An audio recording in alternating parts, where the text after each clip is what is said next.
Namaste to my viewers. I have a very interesting guest today. His name is Anil Bokhil. Many of you might not have heard about him, but he's an interesting person. So I will introduce you. I was driving recently, several days ago, I was driving here in the Princeton area, and on the radio, National Public Radio, NPR, which is a very important and influential radio show with many interesting interviews and so on. There was a lady, an American lady, she was interviewing Anil Bokhil, as the man who proposed demonetization to Modi. So that's what the interview said, that he's the man who proposed the idea of demonetization. He came up with this idea, proposed it to Modi, and Modi said, one day if I'm able to, I will do it. And so years later, he did it. So I got very fascinated, and I asked some people in India to research and find me the contact of Anil Bokhil, and as a result of that, here he is, my guest on the show. So honored and delighted, Anil जी, आपको कि आप हमारे show पर आ सके. तो आप पुणे में रहते हैं? या पुणे में हमारा ऑफिस है फाउंडेशन का. तो आपकी जो फाउंडेशन है उसका नाम है अर्थ क्रांति. अर्थ क्रांति, तो अर्थ क्रांति मीन्स इकोनॉमिक्स. तो अर्थ क्रांति के बारे में आप बताएं कि ये जो योजना है ये कब शुरू की, किसने शुरू की और काय के लिए शुरू की? ये एक हमारा छोटा ग्रुप है, वो ये शुरू हो गई 1999 में, 1999 में ये शुरुआत हो गई. और इसका बेसिक ये था कि बेसिक करेक्शन हमारे इकोनॉमी में क्या लाना चाहिए जिससे ये पूरा बदलाव आएगा. जो आज भारत जो स्ट्रगल कर रहा है, जिसमें ब्लैक मनी, करप्शन, ऐसे जो इशू आ गए हैं, ये सिर्फ कैरेक्टरल इशू नहीं है, इसमें कोई तो सिस्टमिक प्रॉब्लम है. जी. हम लोग जो कर रहे हैं इसमें हर तरीके से हम ये सोच रहे हैं कि कैरेक्टर में कोई तो प्रॉब्लम है. ऐसा नहीं है, तो हमारे सिस्टम में कुछ तो प्रॉब्लम है जी. और वो किस तरीके से उसको स्टडी किया जाए, उसको रिजॉल्व किया जाए, ये हमारा स्टडी का मकसद था. तो this is very interesting. Anil ji कह रहे हैं कि the problem of black money and all of that is not, you can't solve it by thinking it's a character problem, it's moral problem. It is actually a problem with the economic system. It is a systemic problem, and people are forced to do these things to survive. Not कि उनका character ही खराब है. So this is very interesting insight. So please tell us now. Continue. अभी हमारे देश में economics की जो परिभाषा है और आज का जो हम इकोनॉमिक्स समझ रहे हैं, इसमें बहुत बड़ा ये बदलाव है. फाइनेंस और इकोनॉमिक्स ये दो अलग डोमेन है. हमने फाइनेंस को ही इकोनॉमिक्स समझ रखा है. हमारे स्टडी से हमने ये समझ पाए कि economics is a science of resources, it is not a science of money. पैसे का जो शास्त्र है उसको हम फाइनेंस बोलते हैं, और संसाधनों का जो शास्त्र है वो इकोनॉमिक्स है. हमारी जो स्टडी है so economics is science of resources, या finance is science of money. और इंडिया में ये कंफ्यूज हो चुका है, ये आपका पॉइंट. हाँ, वेरी गुड, इंटरेस्टिंग. ओके. अभी फाइनेंस इकोनॉमिक्स का डेरिवेटिव है, एक एक्सटेंशन है जी, लेकिन बेसिक इकोनॉमिक्स है वो इकोलॉजी के साथ जुड़ा है. Economics is connected with ecology, environment के साथ. यस, क्योंकि वो रिसोर्स की बात है. हाँ जी. Economics is a science of resources and ecology is a science of sources. Very good. Okay. जो नेचर ने बनाया वो सब सोर्स है जी. आदमी ने उसको संसाधन को लिया, उसको सोर्स को लिया, उसको परिष्कृत किया, प्रोसेस किया, और आदमी के यूज के लिए जो बनाया वो रिसोर्स हो गया. बढ़िया बात है. अब हम इंजीनियरिंग वाले जो स्ट्रीम से आते हैं, साइंस स्ट्रीम से, ये तो जानते ही है कि नथिंग कैन बी क्रिएटेड और destroyed in absolute, only one can change the form. Correct. हम नेचर में कोई चीज नई पैदा नहीं कर सकते हैं, जो है उसको नष्ट नहीं कर सकते हैं, उसका सिर्फ रूपांतर कर सकते हैं. जी, ठीक है. तो हर चीज के पीछे, हर रिसोर्स के पीछे सोर्स होना ही चाहिए, इसीलिए वो रिसोर्स है. जब तक हमारी करेंसी नोट गोल्ड के साथ जुड़ी हुई थी, गोल्ड स्टैंडर्ड या कोई मेटल स्टैंडर्ड थी, तब तो वो सोर्स के साथ जुड़ी हुई थी. राइट. आज दुनिया में कोई भी करेंसी नोट है जैसे वो सिर्फ हाई पावर्ड है, वो कॉन्स्टिट्यूशन पावर से बनती है, उसके पीछे कोई मेटल या कोई नेचुरल सोर्स की जरूरत ही नहीं है. आई प्रॉमिस टू पे बेरर सम ऑफ रुपीज, मैं धारक को इतने रुपए अदा करने का वचन देता हूं. ये जो कागज का टुकड़ा बनता है ये सिर्फ कॉन्स्टिट्यूशनल पावर से बनता है. So that is finance department, that is not economics. अभी ये इकोनॉमिक्स नहीं है, फाइनेंस है. ठीक. लेकिन इससे जो एक्सप्लॉयटेशन हो रहा है, पहले तो एक हो गया कि रिसोर्स सोर्स से कट गया। सबसे जो पावरफुल रिसोर्स है पैसा, जो बन गया है मॉडर्न ह्यूमन लाइफ में, वो सोर्स के साथ जुड़ा नहीं है, वो इकोलॉजी के साथ कनेक्टेड ही नहीं है। करेक्ट, ठीक है, ये ठीक है, यूनिवर्सल पहला प्रॉब्लम है, ये यूनिवर्सल है। दुनिया में आज कौन सी भी करेंसी मेटल के साथ जुड़ी हुई नहीं है। ठीक है, ये सभी कॉन्स्टिट्यूशनल पावर से बनती है, ठीक है, पहला। ठीक है, अभी दूसरा हमें जो समझ में आया है, इंडियन इकोनॉमी में जो प्रॉब्लम है, ट्रेड में लोग इतना पैसे पैसे के पीछे क्यों भाग रहे हैं। राइट, तो पैसे की दुनिया ने परिभाषा की है, money is a medium of exchange. Right, वो विनिमय का माध्यम है, वो विनिमय की वस्तु नहीं है। ठीक है, अभी वस्तु और माध्यम में एक चीज होती है, दोनों ये चीज सभी कोई यूज कर सकता है, लेकिन माध्यम है वो पजेस नहीं कर सकता, होल्ड नहीं कर सकता। वस्तु आप पजेस कर सकते हो। बिल्कुल ठीक है, जैसे मेरा शर्ट है, मेरा चश्मा है, ये मेरा है, ये वस्तु है, मैं उसको पजेस करूंगा, होल्ड करूंगा, किसी और को नहीं दूंगा। जी, लेकिन मेरी भाषा जो है वो मीडियम है, मैं उसको होल्ड नहीं कर सकता, किसी और को नहीं बोल सकता कि भाषा में आपको यूज नहीं करने दूंगा। ये तो सबके लिए है। राइट, ये हवा जिससे मैं ब्रीदिंग करता हूं, सब ब्रीदिंग करते हैं, ये मीडियम है, मैं इसको होल्ड नहीं कर सकता, मैं यूज कर सकता हूं। जी, अभी मेरे जेब में एक 500 की नोट है, 500 रुपए की, ना मैं यूज कर रहा हूं, किसी और को यूज करने दे रहा हूं, तो ये करेंसी नोट अभी कमोडिटी बन गई। राइट, ये मेरे पर्सनल डोमेन में है। राइट, जब तक ये बैंक में नहीं जाएंगे तब तक वो सोशल डोमेन में, पब्लिक डोमेन में जाएगी नहीं, बिल्कुल ठीक है, तो किसी और को यूज करने के लिए मिलेगा ही नहीं। जी, तो हमारे देश में जो प्रॉब्लम है, सबसे बड़ी प्रॉब्लम है पॉवर्टी का। जो बेसिक रीजन जो है हमारे देश में पॉवर्टी का, वो संसाधन की कमतरता नहीं है, तो मीडियम ऑफ एक्सचेंज पहुंच नहीं रहा नीचे तक, ट्रिकल डाउन जिसको बोलते हैं। जी, अभी ये क्यों नहीं हो रहा है, ये ट्रिकल डाउन क्यों नहीं हो रहा है? क्योंकि लोग उसको होल्ड कर सकते हैं, जी, पोजीशन में रख सकते हैं, वो एक जी, कमोडिटी बन गई है। जी, जब तक ये पब्लिक डोमेन में नहीं जाएगा, बैंकों में नहीं जाएगा, तब तक ये कभी पब्लिक एसेट नहीं बनेगा। जी, ये जो करेंसी नोट प्रिंट की है, वो हमारी सरकार की लायबिलिटी है, जी, गवर्नमेंट ने उसको प्रिंट किया है, जी, तो हर एक का उसके ऊपर हक है। जी, ये दूसरी चीज थी, हमने डिमोनेटाइजेशन के बारे में कही थी कि ये मीडियम नहीं कमोडिटी बन गई है, इसलिए उसको पब्लिक डोमेन में जाना चाहिए। जी, अभी तीसरा जो रीजन है, जो डिमोनेटाइजेशन की हम बात कर रहे थे, वो बहुत जरूरी है, क्योंकि ये जो कागज का टुकड़ा है जिसके ऊपर ये हमारे एक्सचेंज हो जाते हैं, ये हाई पावर्ड मनी है, तो उसके जो होते हैं कि ट्रांजैक्शन के फुटप्रिंट नहीं रहते। जी, अगर मैंने किसी को 500 की नोट दे दी, तो ये पूरा ट्रांजैक्शन नॉन ट्रांसपेरेंट हो जाता है, कहीं भी उसकी फुटप्रिंट नहीं रहती। जी, लेकिन मैंने उसको डिजिटल यानी बैंक के माध्यम से अगर पैसा दे दिया, तो मेरे डेबिट एंड पे और उनके क्रेडिट एंड पे दोनों तरफ उसकी रजिस्ट्रेशन हो जाती है। लेकिन देखिए, जो नोट है हाँ, उसके ऊपर नंबर, सीरियल नंबर होता है। हाँ, हाँ, तो चाहे तो नोट को सीरियल नंबर को रीड करने की मशीन हो सकती है। नहीं, लेकिन वो कहा यूजर के पास, हर यूजर के पास तो होगी नहीं। नहीं, बट सपोज लॉ ऐसे होता कि एवरी रिटेलर जब वो पैसा लेता है तो मशीन के थ्रू जाता है और वो ही कीप्स ट्रैक कि ये सीरियल नंबर का 500 का नोट कहां से आया, और जब नहीं, वो बैंक में जेनरल देती हो, नोट से आएगा, बट यू कुड के बारे में बट रहेगा। लेकिन जब जब नोट को ट्रैक करना, जो ओल्ड फैशन नोट है जिसके ऊपर सीरियल नंबर है, उसको ट्रैक करना पॉसिबल है, टेक्नोलॉजी है, पर किया नहीं। लेकिन भारत के 130 करोड़ के इतने कैश प्रैक्टिस के ट्रांजैक्शन में, जहां इतनी बड़ी लिटरेसी है, अभी तक फोन पहुंचे नहीं है। राइट, लोग समझ नहीं पा रहे हैं टेक्नोलॉजी का। आज जो है कि अभी मेरे जेब में 1000 रुपए है, कोई उसको ट्रैक नहीं कर सकता कि मेरे पास कहां से आए, किसने दिए, नहीं कर सकता ट्रैक।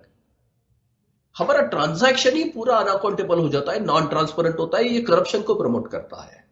राइट, ये तीसरा रीजन था कि कैश ट्रांजैक्शन के फुटप्रिंट नहीं रहते, उसका बैक ट्रैक नहीं मिलता, वो ट्रैकेबल नहीं है। ठीक बात है, ये तो वो हाई ठीक बात पावर्ड है, मनी। ठीक बात है, आप ठीक कह रहे हैं। और चौथा रीजन बहुत इंपॉर्टेंट है। हमारी जो 1000 की, आज 2000 की नोट हमारे देश में चल, हाँ, दोबारा बोले, चौथा रीजन क्या है? चौथा और एक रीजन था, डिमोनेटाइजेशन के लिए जरूरी था।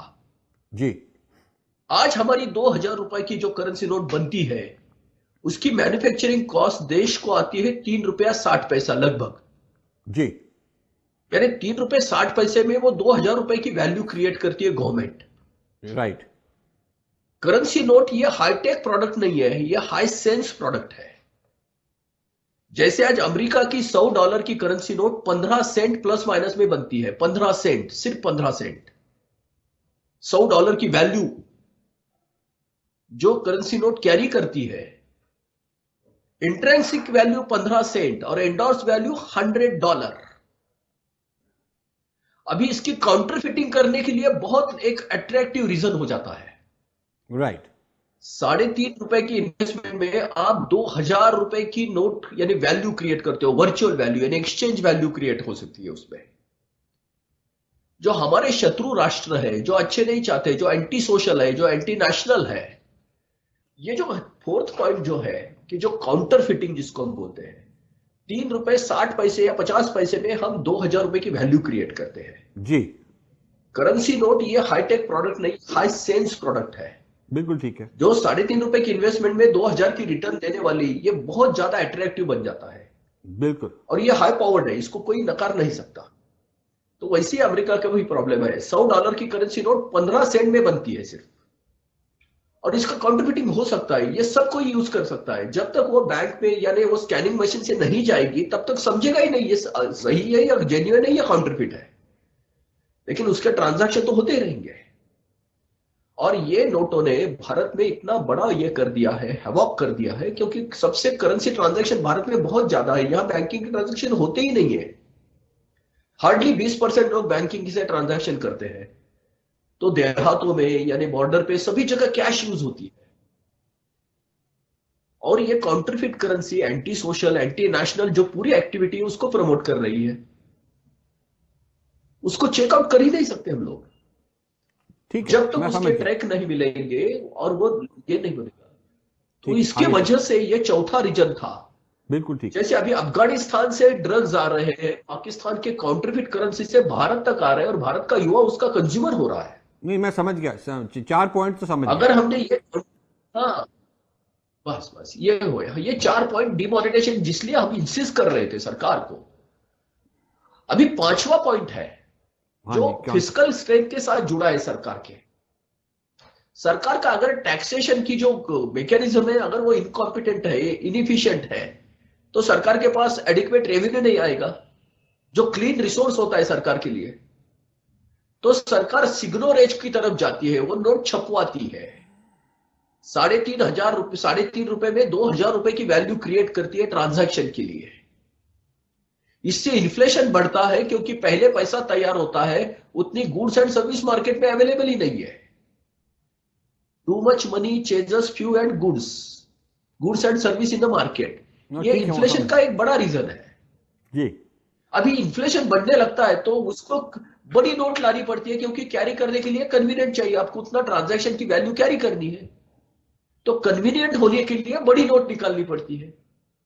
इतनी बड़ी नोट बैंकिंग सिस्टम के बाहर हो जाती है, इतनी बड़ी वैल्यू ट्रांजैक्शन की, तो बैंक को रॉ मटेरियल हायर करना पड़ता है, परचेस करना पड़ता है, जिसको हम प्राइमरी डिपॉजिट बोलते हैं। अब बैंक जो क्या करेंसी को लेती है किसी और को लेंड करने के लिए, तो 8% 9% वो पहले प्राइमरी डिपॉजिट की रेंट देती है।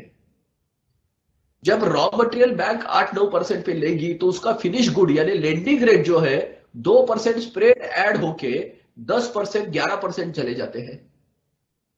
और ये कॉस्ट ऑफ कैपिटल कोई भी बिजनेस के लिए वायबल नहीं होती, फिर फिजिबल नहीं होती, वायबल नहीं होती। हम इंटरनेशनल मार्केट में काम कर रहे हैं, अभी दुनिया में बड़ी करेंसी नोट नहीं, इसलिए पूरे जो ट्रांजैक्शन मनी है वो बैंकिंग सिस्टम से चलता है, इसलिए प्राइमरी डिपॉजिट की जो कॉस्ट है वो 0% है।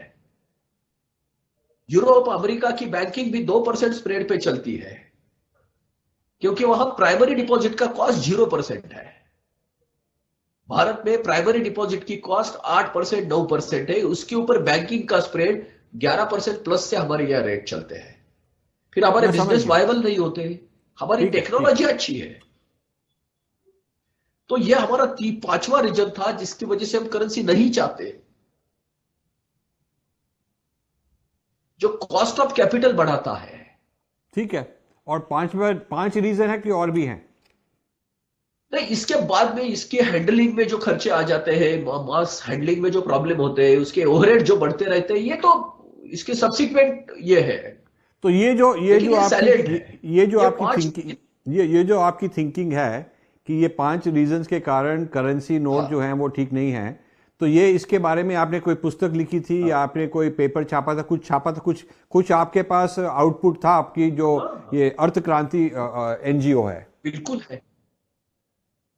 बिल्कुल बिल्कुल हमारे पास उसका हमने एक स्ट्रक्चर स्टडी की है। मैं आपको दिखाता हूं। ये स्ट्रक्चर स्टडी देश के साथ देश विदेश के 850 से ज्यादा पेपर की स्टडी करने के बाद हमने बनाया है। और ये जो पेपर जो है वो 250-300 पेजेस से बड़ा है। और ये है। ये किस साल में छपा था? ये 2013 में आया था, 2012 में आया था। 2012 में ये इसके आपने पहले हमने और इसके पहले 2000 ऐसी किताबें हमने सोशल इसके लिए अवेयरनेस के लिए छपवाई थी। अच्छा अच्छा, वेरी गुड। ये इंग्लिश में है कि हिंदी में, किस लैंग्वेज में, किस भाषा में है ये? ये तीनों लैंग्वेज में है। वो अच्छा लोकल लैंग्वेज में है, हिंदी में है और इंग्लिश में भी है।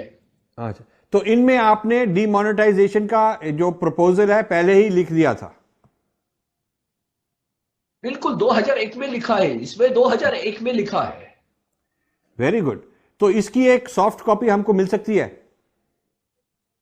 ये जो बिल्कुल 2001 बिल्कुल मिल सकती ये जो 2001 में आपने पुस्तक लिखी थी, उसका जो इंग्लिश का है है। वो हाँ 2000 का एक का, वो उसकी सॉफ्ट कॉपी आप हमको भेज सकते हैं?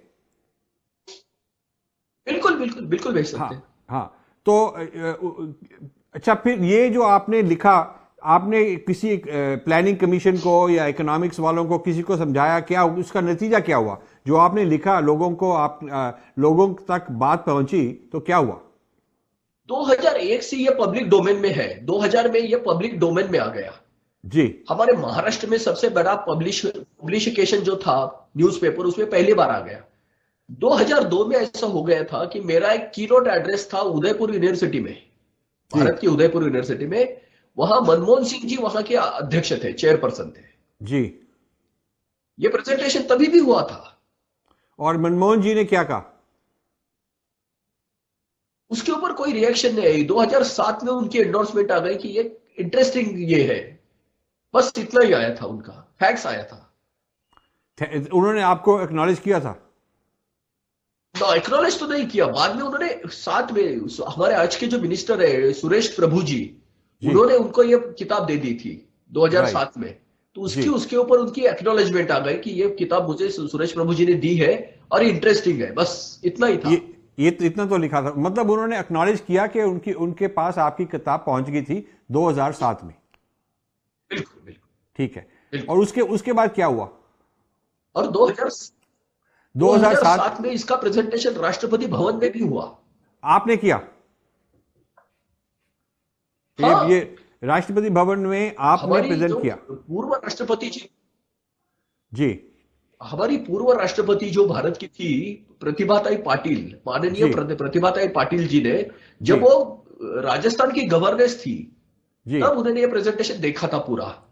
जी जब वो प्रेसिडेंट ऑफ इंडिया बन गई तो उन्होंने फिर री इनवाइट किया था हमें वो प्रेजेंटेशन देखने के लिए, जी उनको देखने के लिए। जी और उस समय उन्होंने भारत के जो फाइनेंस सेक्रेटरी थे आदर्श किशोर सक्सेना, जी। उनको भी बुलाया था। अच्छा। तो वहां से हमने ये तो प्रेजेंटेशन किया ही था। जी 2007 में ये प्रेजेंटेशन हुआ था वहां भी। जी, बढ़िया बात है। उसके बाद क्या हुआ? अलग अलग आईआईटीज में हुए, आईआईएम में इसके प्रेजेंटेशन हुए। पॉलिटिकल लीडरशिप के पास तो हम सभी के पास चले गए।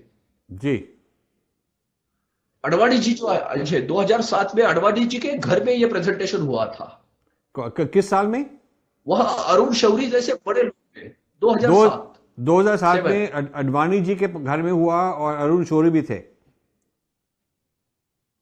वहां सभी लोग थे। अरुण शौरी जी थे, सुषमा स्वराज जी थी, बहुत लोग थे। ठीक है, हमने वेरी बहुत इंटरेस्टिंग। बार ये प्रेजेंटेशन दिया, दिल्ली में बहुत बार ये प्रेजेंटेशन हुआ। 2002 में हमने आज के हमारे जो मिनिस्टर है नितिन गडकरी जी, उनको ये प्रेजेंटेशन दिया था। जी और तब से वो फॉलो कर रहे हैं, 2002 से वो फॉलो कर रहे हैं। और तभी उन्होंने एंडोर्स किया था ये बहुत परफेक्ट है। Very good.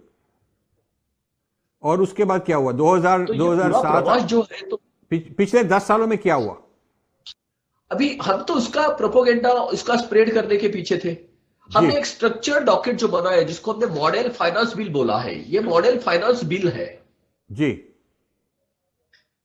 और हमने इसके लिए भारत के लीगल सेक्रेटरी जो रिटायर होने के बाद हमने उनको हायर किया था, जी। Mister B.R. अत्रे उनका नाम है, B.R. अत्रे। PR अत्रे, ठीक है। और उनके गाइडेंस में हमने ये मॉडल फाइनेंस बिल बनाया, जो भारत के लीगल सेक्रेटरी थे। जी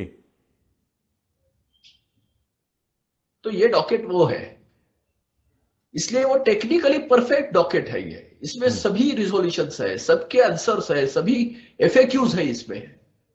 वेरी गुड, आपने बहुत मेहनत की है। हाँ, 17 साल से हमारी ऑर्गेनाइजेशन है ना, फाउंडेशन है। हाँ, और फिर आप मोदी जी के पास कैसे बात पहुंची? कब, किस साल पहुंची और कैसे पहुंची उनके पास? हाँ, 2013 में ऐसा हुआ था कि हमारे एक कलीग है, मोदी जी तब कैंपेन की बात सोच रहे थे कि इलेक्ट्रल कैंपेन 2014 के जनरल इलेक्शन के लिए। तो हमारे वो एक जो युवा साथी, उन्होंने मोदी जी को एक फैक्स लिखा कि आपके पास जो आप जो बता रहे हो नहीं सकता, आपके पास उसके सॉल्यूशन नहीं, हमारे पास है। तो उन्होंने उनको बहुत फॉलो किया। हमारे जो नए साथी थे, जो युवा साथी, उन्होंने मोदी जी के ऑफिस को, वो गुजरात के चीफ मिनिस्टर थे तब, जी। तो मोदी जी ने एक बार उनको फोन किया खुद, उनका नाम और क्या उनको है? बोला कि आप जो हमारे, नो, जो आपके उनका नाम है साथियों, मृगेंद्र सिंह। क्या नाम है? मृगेंद्र सिंह, हमारे जो साथी का नाम जी मृगेंद्र सिंह पवार, जी वो भोपाल से है। जी तो मृगेंद्र सिंह पवार जो मिले थे, तो मोदी जी ने उनको डायरेक्ट किया कि पहले आपके MP को दिखाइए, यानी भोपाल के जो MP थे, अनिल दवे जी, जी जो अभी बाद में एनवायरमेंट मिनिस्टर बने और अभी अभी वो कालवश हो गए, जी लास्ट महीने में वो कालवश भी हो गए वो। तो उनको हमने प्रेजेंटेशन दिया। जी। फिर अनिल दवे जी ने मोदी जी को रिकमेंड किया कि आपको ये सुनना ही है। जरूर। फिर मोदी जी ने हमें इन्वाइट किया। वो कब कब कब था? ये जुलाई की बात है, 2013 में, जुलाई 2013। जी। तो मोदी जी ने वो पूरा सुना, ये प्रेजेंटेशन पूरा देखा। तो हमारा पावर पॉइंट का एक स्टैंडर्ड प्रेजेंटेशन है। पावर पॉइंट का प्रेजेंटेशन है, तो कितनी कितनी देर का, हाँ, कितने, एक डेढ़ घंटा, हमारा कितना टाइम स्पेंड किया उनके साथ? 45 मिनट का पूरा पावर पॉइंट प्रेजेंटेशन है, 45 मिनट का। 45 मिनट का। हाँ, तो और उसके फिर ऊपर बहुत क्वेश्चन आंसर हो गए फिर। और फिर जो आपकी पुस्तक है जिसमें सारी डिटेल्स हैं और ये प्रपोजल्स हैं, वो भी आपने मोदी जी को दी होंगी? नहीं, वो दूसरी किताब हमने दी जो अमेरिका से पब्लिश हुई है जी 2012 में, फोर्डहैम यूनिवर्सिटी न्यूयॉर्क, फोर्डहैम यूनिवर्सिटी न्यूयॉर्क के जो इकोनॉमिक्स के डायरेक्टर है, जी। उनका नाम है HD विनोद। ओके। उन्होंने एक किताब एडिट की थी, उसका नाम था the handbook of Hindu economics and business. जी the handbook of Hindu economics and business. तो उसने कंपाइलेशन में उन्होंने हमें भी इनवाइट किया था। जी तो उसमें सुब्रमण्यम स्वामी ने लिखा है, उसमें सुरेश तेंदुलकर जी ने लिखा है, और सबसे ज्यादा कवरेज उन्होंने अर्थक्रांति को दिया है उसमें। अमेजॉन ने उसको पब्लिश किया। ये किताब की मैंने कॉपी मोदी जी को दी है। अच्छा। ये उनको कैम्ब्रिज ने, ऑक्सफोर्ड ने उनको ये असाइनमेंट दी थी, HD विनोद को। जी HD विनोद सर को ऑक्सफोर्ड यूनिवर्सिटी ने एक असाइनमेंट दी थी कि जो बेसिक फिलोसॉफी जो है मुस्लिम, क्रिश्चियनिटी और हिंदू, इसके इकोनॉमिक्स के डायरेक्शंस क्या है, परसेप्शंस क्या है। वेरी गुड, बहुत इंटरेस्टिंग बात है। तो इसके ऊपर उन्होंने ये किताब कंपाइल की है। वो खुद हार्वर्ड के इकोनॉमिक्स के PhD है, मिस्टर HD विनोद जी।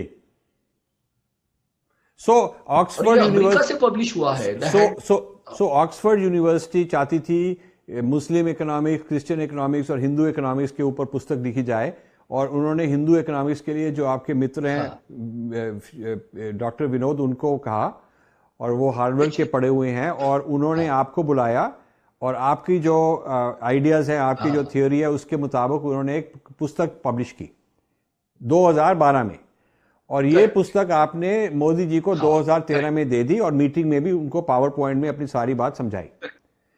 उसके बाद क्या हुआ? मोदी जी ने क्या कहा? करेक्ट। मोदी जी ने उस वक्त क्या कहा? मोदी जी ने एक तो बात इमीडिएट कही कि इसको वो उन्होंने एक उनका जो स्पॉन्टेनियस रिएक्शन था, तो उन्होंने बैंकिंग को समझ लिया कि बैंकिंग कितना जरूरी है देश में। तो उन्होंने एक रिएक्शन ऐसी दी थी, तो हमें कैश से बैंकिंग की तरफ जाना चाहिए, ये उनकी रिएक्शन थी जो उन्होंने स्पॉन्टेनिटी पे दे दी थी। हम तो वो तो चाहते ही थे। जी।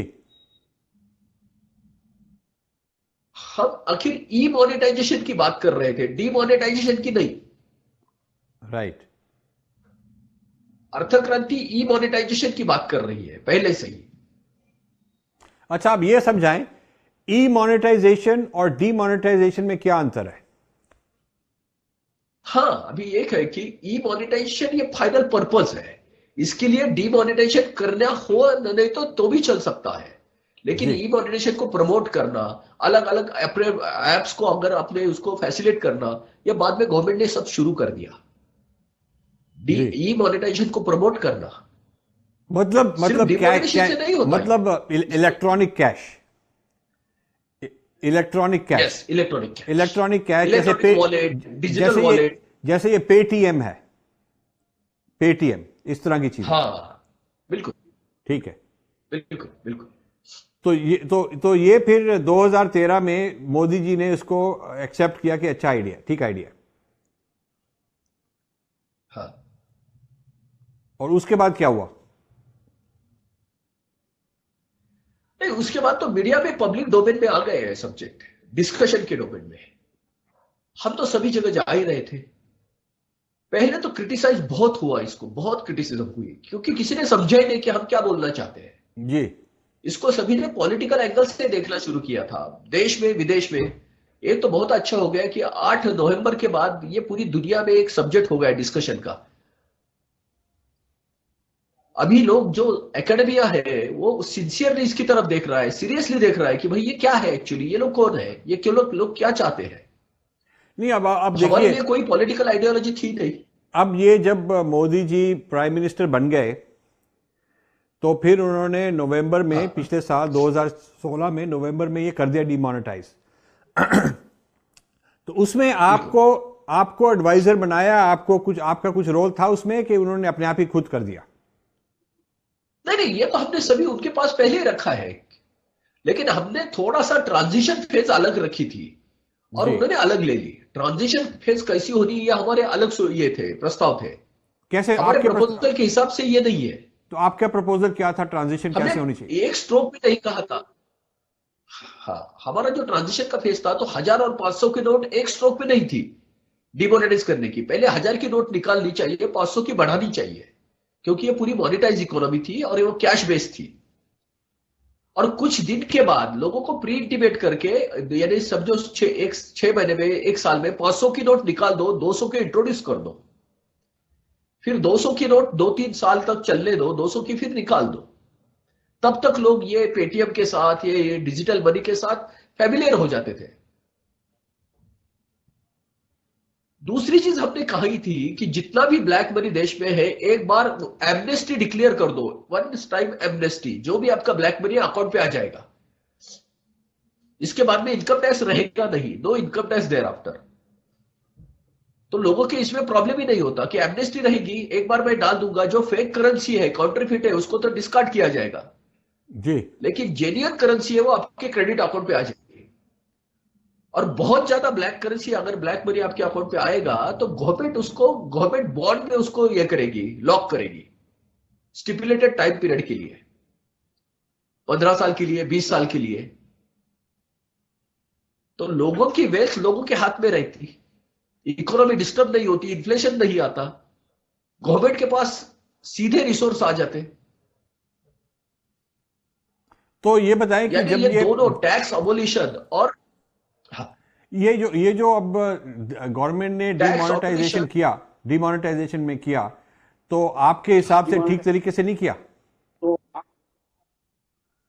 क्योंकि नहीं, आप हमारा ये पूरा प्रस्ताव था कि कंप्लीट विड्रॉल ऑफ टैक्सेशन और साथ में डिमोनेटाइजेशन, ये दोनों एक साथ में थे। जी। गवर्नमेंट ने आइसोलेशन में किया है ये, या हाँ, ठीक है। क्योंकि ब्लैक मनी का जनरेशन बेसिकली होता है टैक्स इवेजन से, और टैक्स का सिस्टम अभी वैसा ही है। ठीक है। अच्छा, आप ये बताएं कि ये बड़ी नोट ब्लैक मनी कैरी करने के लिए।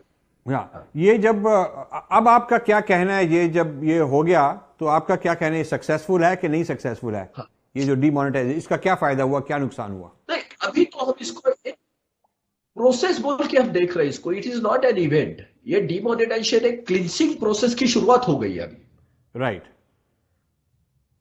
अभी इसको इवेल्युएट करने के लिए अभी हमारे पास बहुत कुछ हो रहा है कि हमारे सभी पैसा जो है करेंसी मनी अभी बैंक में आ गया। अभी इंटरेस्ट रेट कोलैप्स हो रहे हैं हाउसिंग के लिए, मार्केट में कॉम्पिटेंसी आएगी, ट्रांसपेरेंसी आएगी, हमारा करप्शन परसेप्शन इंडेक्स नीचे आएगा अभी। अच्छा, अब ये देखिए, अब जो ये जो एफडीआई के लिए देश में अब ये जो 500 रुपए का नोट है और 2000 रुपए का नोट है, नया वाला, अब उनमें भी ब्लैक आ रहा है। अब ये ब्लैक तो चेंज नहीं हुआ, क्योंकि अब ये 2000 रुपए का नोट है, उसमें भी ब्लैक चल रहा है। तो कुछ सालों में ब्लैक इकोनॉमी फिर वैसी हो जाएगी जैसे पहले थी। तो इसका मतलब जो फायदा हुआ वो थोड़ी देर के लिए फायदा हुआ, लॉन्ग टर्म फायदा इसके क्या हुआ? नहीं ऐसा नहीं। हमें लगता है ये 2000 की नोट रहने वाली नहीं है, ये स्टॉप गैप एडजस्टमेंट है। ओके। देश के 86% परचेसिंग पावर आपने निकाल दिए तो ये इकोनॉमी मर जाती शॉक से। राइट। वो शॉक को रिकवर करने के लिए 2000 रुपए की नोट इंट्रोड्यूस किए, पॉसिबल शॉर्टेस्ट टाइम में जो गेन होना चाहिए इकोनॉमी को वो मिल गया। ठीक है, लेकिन उसके ये बाद स्टॉप गैप एडजस्टमेंट है। स्टॉप गैप अभी है, जैसे लोग उसके बाद क्या होगा, उसके आगे क्या होगा? हाँ, अभी ये 2000 की नोट निकल जाएगी, 500 की रहेगी, और उसके बाद में हमें लगता है कि 200 की नोट भी इंट्रोड्यूस होगी।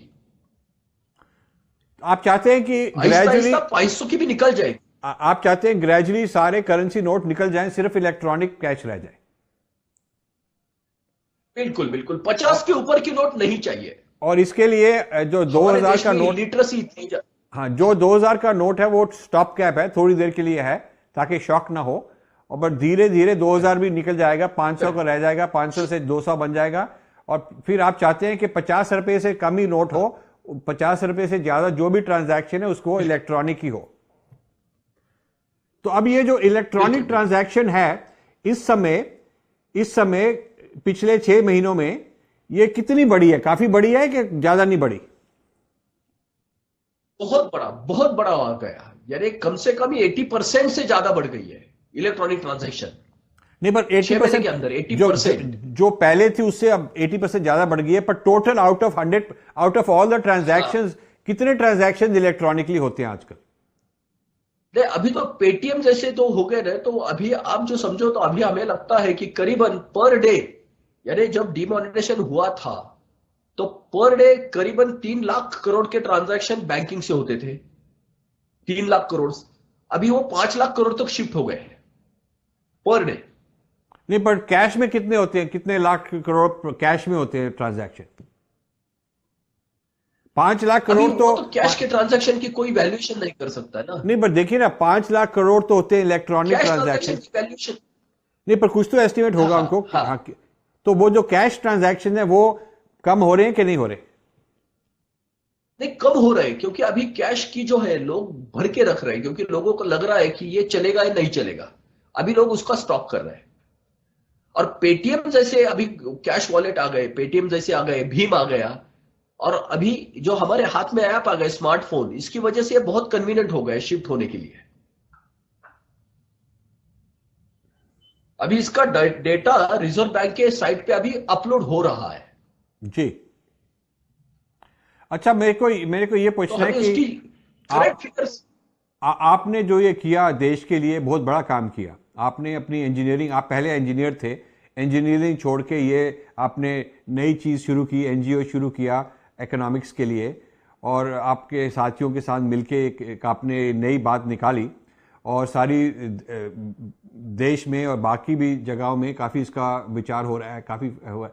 तो इसके लिए आपको रिकॉग्नाइज किया, आपको उन्होंने कुछ, गवर्नमेंट ने, मोदी जी ने आपको कुछ पुरस्कार दिया, कुछ आपको अवार्ड दिया? आपको देना चाहिए, because you have done something great.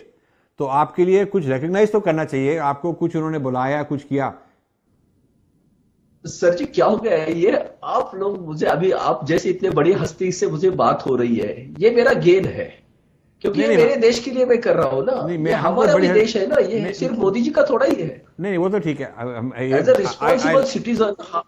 हाँ, नहीं, आई लाइक इट। हम भी कोई हंसी हंसी नहीं है, लेकिन I like meeting people like you जो अपनी देश की सेवा के लिए ये कर रहे हैं। लेकिन हमारी एक्सपीरियंस ये है कि जो लोग बहुत मेहनत करते हैं, जो लोग बहुत तपस्या करते हैं, उनको रिकॉग्निशन मिलनी चाहिए, ताकि people they should become the role models, ताकि इस तरह के लोगों को इनकरेज किया जाए। लेकिन कई लोग अभी मीडिया में आ रहे हैं जो सब कह रहे हैं मैंने डिमोनेटाइजेशन करवाया, मैं I am the father of demonetisation, इस तरह के बड़े लोग आ रहे हैं। आपका उसके लिए क्या विचार है? Because all of them are getting very powerful and getting lot of recognition. तो और आपके लिए, आपका तो नाम किसी ने बताया ही नहीं, I have never seen your name in media. तो आपका इसके ऊपर क्या विचार है? नहीं, हमारा नाम तब तक नहीं आएगा जब तक गवर्नमेंट टैक्स के पॉलिसी के बारे में नहीं सोचेगी, रिव्यू नहीं करेगी। क्योंकि गवर्नमेंट के लिए बहुत इनकन्वीनियंट है हमारा नाम लेना आज, क्योंकि हमारा प्रपोजल डीमोनेटाइजेशन के साथ टैक्सलेस इकोनॉमी की भी बात करता है। और ये तो गवर्नमेंट के लिए आज कन्वीनियंट नहीं है, क्योंकि गवर्नमेंट ने अभी जीएसटी इंट्रोड्यूस किया है और गवर्नमेंट उसको पुश कर रही है। ये गवर्नमेंट के लिए कन्वीनियंट नहीं है। गवर्नमेंट ने इसके लिए कॉन्स्टिट्यूशनल चेंज भी किया है। सो आपका तो हम कहना यह है गवर्नमेंट की कि एम्बेरसमेंट समझ पा रहे हैं। हाँ, आपका कहना यह है कि जो आपका पूरा कॉम्प्रिहेंसिव प्रपोजल है वो गवर्नमेंट नहीं करना चाहती। गवर्नमेंट ने एक उसका अंग, एक पार्ट ले लिया है और उसको इम्प्लीमेंट कर दिया है। आपने ई मोनेटाइजेशन करना था, उन्होंने डीमोनेटाइजेशन कर दिया। अभी पूरी तरह से ई मोनेटाइजेशन भी अभी नहीं हुआ, और जो उसके साथ टैक्स का था वो तो उन्होंने किया नहीं। इसलिए आपको रिकॉग्नाइज नहीं किया जा रहा, क्योंकि आपको रिकॉग्नाइज करेंगे तो आप तो मीडिया में आके कहेंगे कि हमारा तो प्रपोजल बहुत ही बड़ा है। वो नहीं सुनना चाहते। तो उनके लिए उनको उनको फायदा ये है कि और लोग जिन्होंने जिन्होंने ओरिजिनल काम नहीं किया उनको आगे बढ़ाएं, उनको कहें भी ये बहुत ग्रेट आदमी है, उनको अवार्ड्स मिले, सब कुछ मिले, ताकि क्योंकि वो जो कह रहे हैं वो गवर्नमेंट के साथ फिट हो रहा है, और जो आप कह रहे हैं वो पूरी तरह से गवर्नमेंट के साथ फिट नहीं हो रहा। ये आप कहना चाहते हैं? इनकन्वीनियंट है ना उनके, अभी उनकी जो स्ट्रैटेजी है, जो पॉलिसी, उसके साथ ये इनकंसिस्टेंट और इनकन्वीनियंट दोनों है जी। हम लोग जो चाहते हैं कि टैक्सलेस इकोनॉमी, हम चाइना के साथ कॉम्पीट करना है, हमें यूरोप मार्केट में जाना है, तो हमारे कॉस्ट ऑफ कैपिटल और कंप्लायंस बिल्कुल कम होनी चाहिए, बिल्कुल। और वो अश्योर्ड होना चाहिए टैक्स। तो इसलिए हम जो प्रपोज कर रहे हैं वो 20 साल से कर रहे हैं, ये हम चाहते हैं, हमारी इकोनॉमी की ये जरूरत है। तो गवर्नमेंट ये क्यों नहीं करना चाहती? ये आज नहीं तो कल करना ही नहीं, पर पड़ेगा। ये गवर्नमेंट क्यों नहीं करना चाहती? क्या हो गया, हमें ऐसा लगता है, ये हमारा प्रेडिक्शन है, यानी परसेप्शन भी है, कि 2004 से गवर्नमेंट ने जीएसटी को प्रमोट किया है, और वो इतना दो टेन्योर, दो गवर्नमेंट के, यूपीए गवर्नमेंट के दो टेन्योर, अभी ये गवर्नमेंट के अभी 13 साल चले गए, ये जीएसटी को इतना मोमेंटम आ गया, इसको ये रोक नहीं पाए। सो ये एक तरह की थ्रू हो गया। ये एक तरह और की अभी ये एक तरह की पॉलिटिकल मूवमेंट है जीएसटी, ये आप कहना चाहते हैं? हाँ हाँ, ये पॉलिटिकल उनका कंपल्शन है, ये इकोनॉमिक सॉल्यूशन नहीं है। अर्थक्रांति इकोनॉमिक सॉल्यूशन दे रही है। अच्छा, अब आप हमें समझाएं कि समझो टैक्स बंद हो जाए तो आपका क्या प्रपोजल है? गवर्नमेंट के पास कैसा पैसा आएगा? बैंक ट्रांजैक्शन टैक्स जो हम प्रमोट कर रहे हैं, अभी वो अमेरिका से भी एडगर फिच कर रहे हैं, उन्होंने एटीपी नाम दिया है, उन्होंने ऑटोमेटिक टैक्स पेमेंट, और वहां से और एक है मिस्टर मार्कोस सिंट्रा, वो ब्राजील से ये प्रमोट कर रहे हैं। हम 99 से ये इसको प्रमोट कर रहे हैं कि सिर्फ बैंक के ट्रांजैक्शन पे एक टैक्स नहीं है रखी है, और कंजम्पशन और इनकम पे दोनों पे टैक्स नहीं रहे। तो बैंक ट्रांसफर टैक्स कितने % होना चाहिए? अभी वो तो कैसा है कि गवर्नमेंट की जो टैक्स की जो ये होती है इकोनॉमिक्स में, according to expenditure plan government कितना भी चार्ज कर सकती है।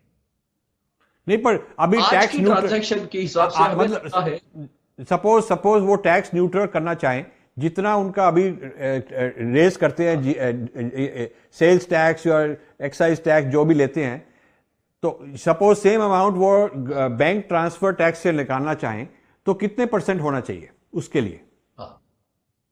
1.7 to 8% के बीच में आज का जो रेवेन्यू है, क्रेडिट एंड पे सिर्फ लिया तो, डेबिट एंड पे नहीं, कंजर्व यानी क्रेडिट पे नहीं, सिर्फ आएगा तो रिसेप्शन पे, डेबिट पे नहीं हम ये कर रहे हैं, हम बोल रहे हैं सिर्फ क्रेडिट एंड को टैक्स लगना चाहिए। तो हम कुछ अश्योर्ड रहेगा।